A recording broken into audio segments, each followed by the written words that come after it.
Good evening, Mayor, fellow City Council colleagues, staff, residents, and guests. My name is Amezquita, and I'm here to make a number of comments. The first one is regarding marijuana.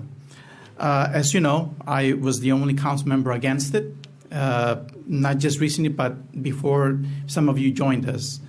Marijuana passed in the state due to Proposition 64. However, just because it's legal to consume it recreationally in the state, that doesn't necessarily mean that we have to have it in our city. I'll give you an example. Gentlemen's clubs are allowed in certain cities. They're not illegal. They're made legal in certain cities. Doesn't necessarily mean just because they're made legal in certain cities, we should also do that. It's up to the values of the city to allow different uses, whether it's gentlemen's clubs, marijuana dispensaries, and so forth and so on.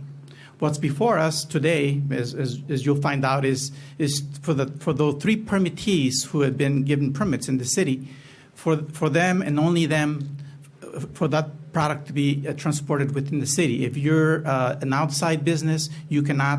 That's the proposal before us in one of the items in the agenda. They cannot transport that material to a customer in the city.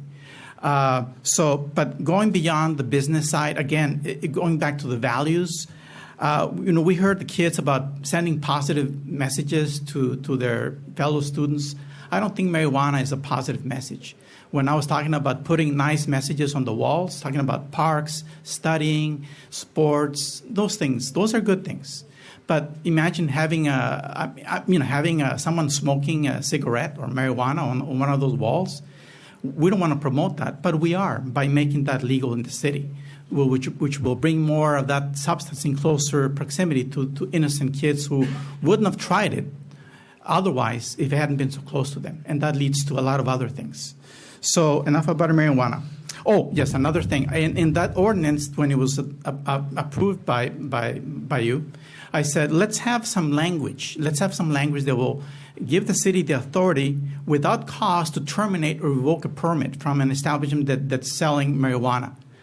But we were told by the city attorney that we couldn't do that. Yet on this item that's coming before us later on, we are making a change that I was talking about before. So we can make changes, but when it comes to making a change that will help the city, give the city a tool to get rid of some of these businesses, because if we're going to put marijuana shops in the industrial area and we want to redevelop that area for mixed use, guess what? We're going to have to pay millions to get the business out of there.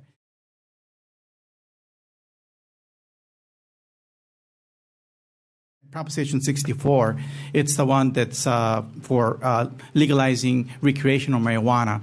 When the declaration said life, liberty, and the pursuit of happiness, I don't think they meant people having an artificial happiness by taking drugs. Again, we need engineers, we need responsible people to produce wealth, and not just for their families, themselves, for their communities, for their country. If we're going to be a country where we legalize marijuana, what's next? Heroin? Because it's going to generate revenue? No, what we need is jobs, and jobs will generate a lot of revenue. So again, next year, please do not forget to vote.